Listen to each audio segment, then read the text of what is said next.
And well. Welcome back to New York Sports WickerMedia. I'm Watts2K99. Thank you, as always, for taking the time to watch these videos.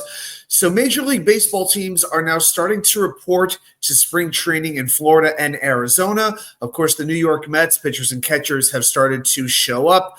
And so with spring training on the verge of beginning, football season over, I want to look at a couple of questions that I've got about the New York Mets. Certainly one of the top teams in the National League, a team that is expected to make the playoffs and make a run very much like they did in 2024. So the first question, I'm going to give you 5. Question number 1, it kind of involves the entire middle infielder. What does it look like beyond Francisco Lindor? You look at second base, Jeff McNeil, well, he's coming off 2 straight down seasons. If you look at his 140 plate appearances over 38 games from July 22nd through September 6th, and that was when McNeil's season was injured with a fractured wrist. Well, he hit 286, had an 891 OPS, 5 home runs, 12 doubles. Outside of that, he really had been struggling. And there's a lot of Met fans really ready to move on from McNeil, and in a way it makes sense because many of the Mets' top prospects are capable of playing the middle infield, basically taking the spot of Jeff McNeil. But you look at what else is there. It's pretty much Luisangelacuna, who only played 8 games last year. It seemed like a lot more, but only 8 games in the major leagues. Had a knack for coming up in big moments with big hits when Francisco Lindor was dealing with his back injury. You could put Ronnie Mauricio there. You could put Brett Beatty there. And the thing with Mauricio, I'm going to get into him again a little bit more because he can play second or shortstop. He hits the ball very hard when he makes contact, but he is prone to striking out. In 101 Major League at-bats, he has 31 strikeouts. And, of course, he's coming off that torn ACL. As of right now, he's participating in baseball activities, but it's not known for sure when he'll be ready to play in a game again. But he does play 4 positions, and that versatility does matter. And also, regarding the middle infield, who plays backup shortstop? Again, this is something Luisangelacuna can do, but from when I look at this roster, I think he's really the only one capable of playing shortstop outside of Lindor. Jose Iglesias is all but gone. He hasn't signed with anybody else, but he wants a multi-year deal. I don't blame the Mets for only offering 1 year. You know, if you need Iglesias to keep any kind of good vibe together in the clubhouse, you got bigger problems than you think you do. I love OMG, very good hitter, very good defensive player, but he should not be essential to the Mets having success in the year 2025. McNeil's not about to play shortstop. Again, Mauricio could do it, but from what you hear from the coaches, they seem to want to put him over at third base. So I really think it's a situation where if the Mets don't bring somebody else in, Acuna has to be on the roster because you need that backup shortstop. And I know a lot of people are going to want Acuna to start at second base. He has to earn the job. Again, 8 games is not enough to unseat Jeff McNeil. It'll have to be a situation where there's either an injury or Acuna is just hitting the cover off the ball throughout the month of March, and Carlos Mendoza is basically left with no choice but to start him. And so then we go on to question number 2. What is the health status of Brandonnimmo?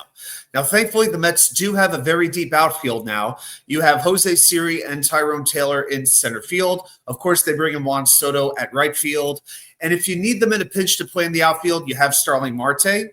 Not that you want to see him play defense too much anymore, but you could do it. You could play Jesse Winker there as well. Even Jeff McNeil can fill in at left field if absolutely needed. And don't forget Luisangelacuna.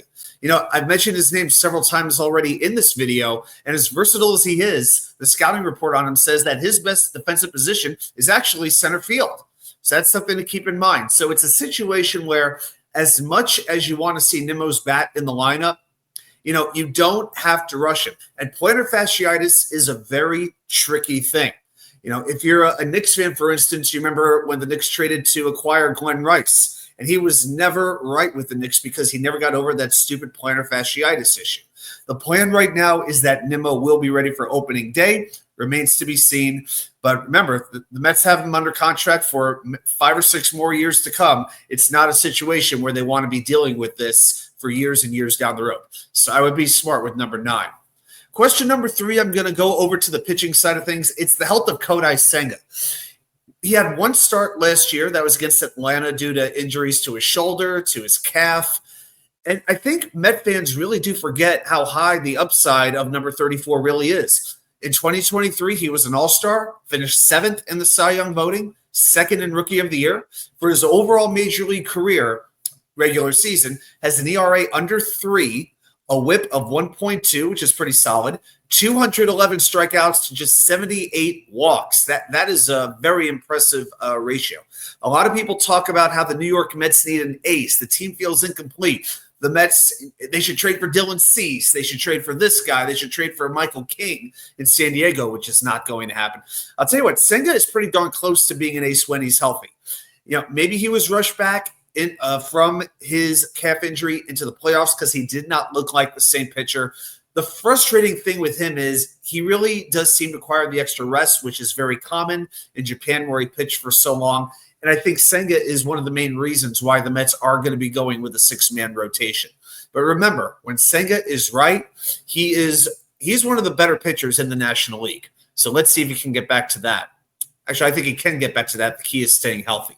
Question number 4 is also related to the starting rotation. It's the potential impact of Brandon Sproat, the Mets' number 1 ranked prospect. So the thing with Sproat, he made his professional debut just last year. With Brooklyn in high A, 1.07 ERA, 1.11 whip in 25 innings, goes straight to Binghamton, up to Double A, 77 strikeouts in 62 innings, a 2.45 ERA, a 0.87 whip. A whip under 1 is ridiculously good. But then in Triple A, takes a step back. His ERA was 7.53 in 28 and 2/3 innings. The whip, 1.64. So Sproat is somebody you really want to watch in these Grapefruit League games. How does he fare against major league hitters? How does he fare against lower level hitters as well? Is he capable of still dominating? Is he capable of dominating the minor leaguers, or are his pitches ready to translate against the higher level of competition? Now he's 24 years old. And I got to say this, even if he has a lights out camp, I expect him to start the season in Syracuse. I expect him to get at least 2 months there. I don't even think you consider calling him up until maybe June. But you know what? If Senga could be a top-end starter, it's not inconceivable that Sproat could work his way up to being maybe around like that top of the rotation starter. Maybe not an ace, but an upper-tier rotation starter. Because one thing with the Mets prospect system, and if you watch my prospect profile series, you already know this. Most of the Mets' top prospects are position players. They don't really have a lot of starting pitchers who could be ready to make an impact in the major leagues. Sproat could be that one guy. And then there's question number 5. Who gets the final spot in the bullpen? Now, I look at it this way. You have a 26-man roster. Most likely you're going to have 13 position players and 13 pitchers. If the Mets use 6 pitchers in their starting rotation, that only leaves 7 bullpen spots. Now, the locks that you have are Edwin Diaz, AJ Minter. He is expected to be ready right around opening day as he comes back from hip surgery. Ryan Stanek, Reed Garrett, Daniel Nunez, Jose Buto. So right there, that's 6 spots. That might only leave 1 spot, barring any kind of an injury issue. Nunez, his season was shut down last year with an injury. Same thing for Minter, as I mentioned. Well, Sean Reed-Foley could be likely because he is out of minor league options. If you don't keep him on the roster, he can be claimed by anybody. And some other options that you have are guys like Tyler Zuber, Austin Warren, Huascar Brazovan, who they got from Miami last year at the trade deadline, and Danny Young. So if that's what it winds up being, then I think I can go with that. But I think really there's only 1 spot left, really. And I think Sean Reed-Foley is in the lead just because he doesn't have any options left. So let's see what winds up happening. I'm looking forward to turning the page from football and seeing some baseball, even if it is only a minor league game. Well, if you have any thoughts on these questions that I've asked, if you have any questions of your own, put them right down there in the comments. Everybody, thanks for watching. Reminder, join us for Wednesday Night Live. We're talking a whole lot of New York Jets that night. Thanks again, and I'll see you right back here with more content from you know where. The Wicker Chair.